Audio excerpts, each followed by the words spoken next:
नमस्कार भाई लोग, कैसे हैं आप लोग। तो आज के इस वीडियो में एक बार फिर से मैं आपका बहुत ही ज़्यादा स्वागत करता हूं आपके ही अपने चैनल टेक्निकल ट्रेडर में। देखिए, आज के इस वीडियो में हम बात करने वाले हैं बर्गर किंग के बारे में। देखिए, बर्गर किंग में आज लगातार दूसरे दिन लोअर सर्किट हमें देखने को मिली है।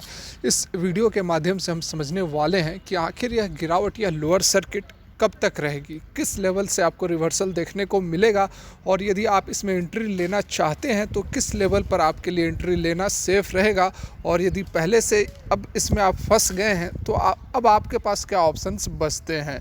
सारा कुछ एनालिसिस करने की कोशिश करेंगे इस वीडियो में, और पूरी लॉजिक के साथ पूरे फैक्ट्स के ऊपर बात करेंगे। वॉल्यूम एनालिसिस भी करने की कोशिश करेंगे, वैसी कोई हवाई बातें नहीं करेंगे।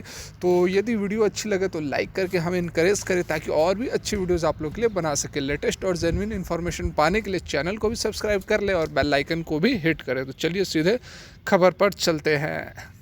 तो यहाँ पर यदि हम बर्गर किंग के 1 मिनट का चार्ट लगाकर देखें तो आज सुबह यहाँ पर आप देख सकते हैं कि जो ओपनिंग हुई थी हल्की ऊपर हुई थी, 158 पर ओपन हुई थी, लेकिन 1 मिनट के भी अंदर यहाँ पर ज़बरदस्त सेलिंग हमें देखने को मिली और फिर से लोअर सर्किट लग गई। यदि 5 मिनट की कैंडल लगाई जाए तो आप देख सकते हैं कि एक ही जो कैंडल बनी है वह बहुत ही छोटी कैंडल है। 1 मिनट से भी कम के समय में ये ओपन हुई थी लगभग इस लेवल पर 158 के आसपास, और हाई भी इसने बनाया था। आप देखिए, इसने हाई भी बनाया था 161 के आसपास, लेकिन उसके बाद यहाँ पर लोअर सर्किट लग गई।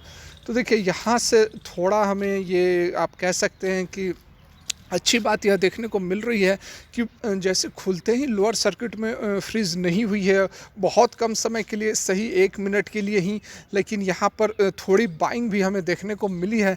तो कुछ लोग ज़रूर हैं कि इस लेवल पर भी चाह रहे हैं माल उठा लेना, लेकिन आपको यहाँ पर समझना है कि यह जो गिरावट है यह कितनी सस्टेन करने वाली है और आपको आगे करना क्या है। देखिए, यदि वॉल्यूम की हम बात करें तो देखिए, इस गिरावट को समझने के लिए पहले हमें वॉल्यूम को समझना पड़ेगा। देखिए, तो वॉल्यूम के लिए आप यहाँ देखें, इस दिन तो बहुत ज़बरदस्त वॉल्यूम आई है जिस दिन एफपीओ इशू हुई थी, तो इसकी बात नहीं करेंगे क्योंकि इस दिन लगभग जो भी ख़रीदारी की है जिन्होंने भी 135 के अंदर ही की है, और ये लेवल भी सही है। तो इन लोगों को बहुत ज़्यादा पैनिक करने की ज़रूरत नहीं है, कोई चिंता करने की ज़रूरत नहीं है। चिंता तो उनके लिए भी नहीं करने की ज़रूरत है जो इस लेवल से ऊपर ख़रीदारी की है, बात को समझ रहे हैं। लेकिन हाँ, कुछ रणनीति ज़रूर है जो कि उन्हें अपनानी चाहिए।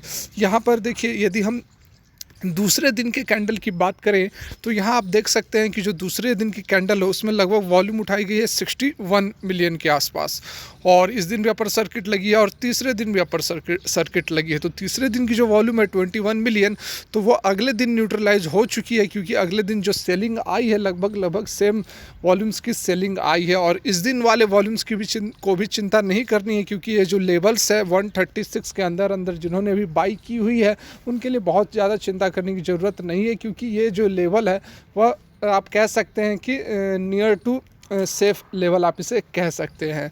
लेकिन चिंता करने की बात है इन लोगों के लिए जो इन दो रेट्स में फंसे हुए हैं। लगभग 150 से लेकर 190-95 के आसपास के रेट्स पे जिन लोगों ने भी बाइंग की है उनके लिए थोड़ी बहुत चिंता हो सकती है, यदि वह बहुत ज़्यादा इंतज़ार करना नहीं चाहते हैं। यहाँ पर देखिए, ये वाली जो वॉल्यूम है, इस दिन की वॉल्यूम, इस दिन की बात कर रहे हैं, इस दिन में जो 60 मिलियन के आसपास ख़रीदारी हुई है, इस वॉल्यूम को एटलीस्ट निकालना होगा, तभी जाकर यहाँ पर आपको जो गिरावट है या फिर आप लोअर सर्किट कह सकते हैं वह रुकने वाली है। तो 60 मिलियन की जो वॉल्यूम, क्योंकि इससे पहले तो मैंने बता ही दिया आपको कि ये लेवल ठीक है और ये वाली जो वॉल्यूम है इसके अगले दिन ये न्यूट्रलाइज भी हो गई है। तो 60 मिलियन की जो वॉल्यूम है इसे सेल ऑफ करना पड़ेगा। तो देखिए, आज की यदि बात करें तो बहुत कम वॉल्यूम है अभी, तो कुछ जैसे कि लोअर सर्किट लगी हुई है, तो बहुत ज़्यादा यहाँ पर बाइंग भी नहीं आएगी, क्योंकि लोअर सर्किट में पैनिक का माहौल रहता है, किसी को पता नहीं एग्जैक्ट होता है कि और कितनी गिरावट होगी। तो जो खरीदारी करना भी चाहते हैं वो भी डर से खरीदारी नहीं करते हैं कि और भी यदि लोअर सर्किट लगी तो लॉस और भी बड़ा हो जाएगा। तो इस कारण से यहाँ पर वॉल्यूम तो आज आपको देखने को नहीं मिल रही है, लेकिन ये वाली जो वॉल्यूम है 60 मिलियन के आसपास, इस वॉल्यूम में ज़बरदस्त खरीदारी हुई है और इसको निकालना पड़ेगा, तभी जाकर आपको जो लोअर सर्किट है या फिर गिरावट है वह थमते हुए नज़र आएगी। यहाँ पर देखिए, एक चीज़ और मैं आप लोग को दिखाता हूँ। यदि मार्केट डेप्थ की हम बात करें तो यहाँ पर आप देख सकते हैं, देखिए वॉल्यूम्स की यदि हम बात करें लास्ट ट्रेडेड क्वांटिटीज़ वगैरह की बात करें तो यही वॉल्यूम है लगभग, मैं देख रहा था काफ़ी समय से, तो 20 22 25 100 सॉरी 100 भी बहुत जल्दी नहीं आ रहे थे, मतलब कि छोटी क्वांटिटीज़ ही उठाई जा रही थी। और जो टोटल यहाँ पर वॉल्यूम्स लगे हुए हैं बिक्री के लिए, यहाँ पर आप देख सकते हैं 52,000 शेयर्स के आसपास यहाँ पर बिक्री के लिए ऑलरेडी लगे हुए हैं। तो देखिए इससे हम क्या कंक्लूड कर सकते हैं कि जो यहाँ पर बिकवाली कर रहे हैं वह रिटेल इन्वेस्टर्स ही कर रहे हैं, क्योंकि वॉल्यूम्स बहुत बड़ी नहीं है।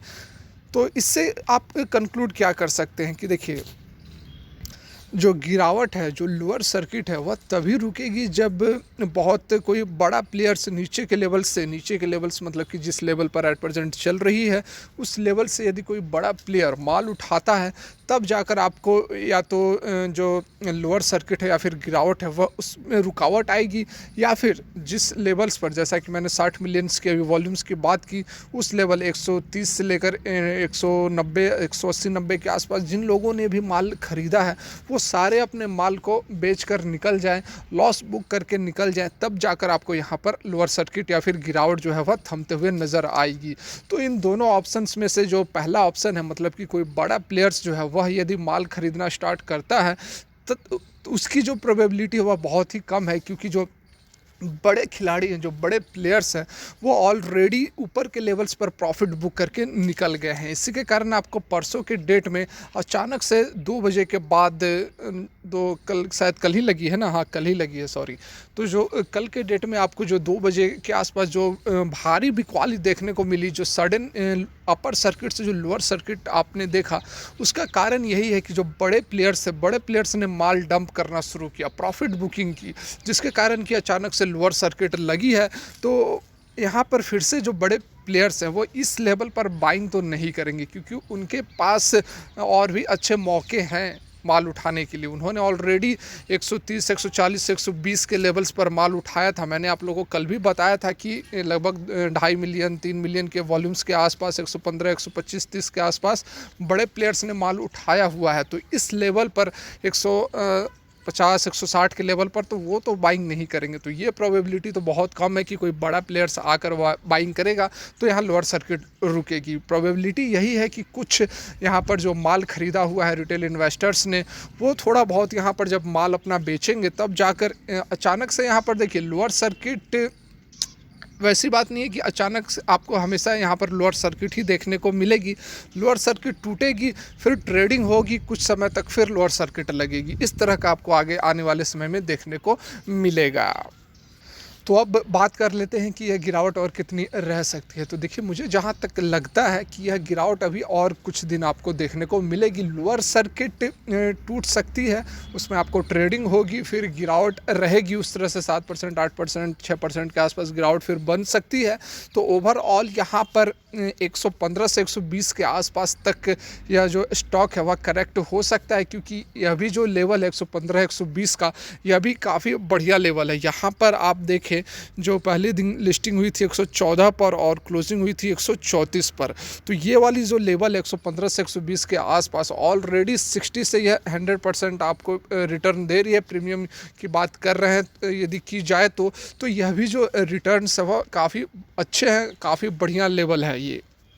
लेकिन यदि आप इसमें ख़रीदारी करना चाहते हैं तो एक और लोअर सर्किट लगने के बाद आप इसमें ख़रीदारी शुरू कर सकते हैं, और एक बार में नहीं करनी है। वही स्ट्रेटजी रहेगी कि अपने जो भी इन्वेस्ट करना है उसको 2-3 भागों में तोड़ कर ही आप इसमें इन्वेस्ट करें। 140 से नीचे के लेवल्स पर आप इसमें ख़रीदारी कर सकते हैं, क्योंकि एक लोअर सर्किट और लगने के बाद यहाँ पर आपको ट्रेडिंग होते हुए नज़र आ सकती है। इसकी भी काफ़ी प्रोबेबिलिटी है, क्योंकि बहुत सारे ऐसे भी लोग हैं जो कि चाहते हैं इसमें माल उठाना, लेकिन डर है, पैनिक है, क्योंकि लोअर सर्किट लगी हुई है। एक बार यदि लोअर सर्किट टूटती है तो फिर आपको इसमें अच्छी ट्रेडिंग होते हुए नज़र आएगी। यह दूसरी बात है कि हाँ उसमें भी आपको गिरावट देखने को मिलेगी, लेकिन 140 के नीचे के लेवल से आप इसमें माल उठा सकते हैं। क्योंकि लॉन्ग टर्म की यदि बात करें, और जो लोग फंसे हुए हैं, काफ़ी कमेंट्स मेरे को आए कि काफ़ी मोटा लॉस हो रहा है तो क्या किया जाए, तो उनके लिए यही एक एडवाइस होगी कि यदि आप होल्ड कर सकते हैं मिनिमम 2-3 मंथ, तो आप ज़रूर होल्ड करें। आपका जो भी लॉस है वह रिकवर हो जाएगा। बात को समझ रहे हैं।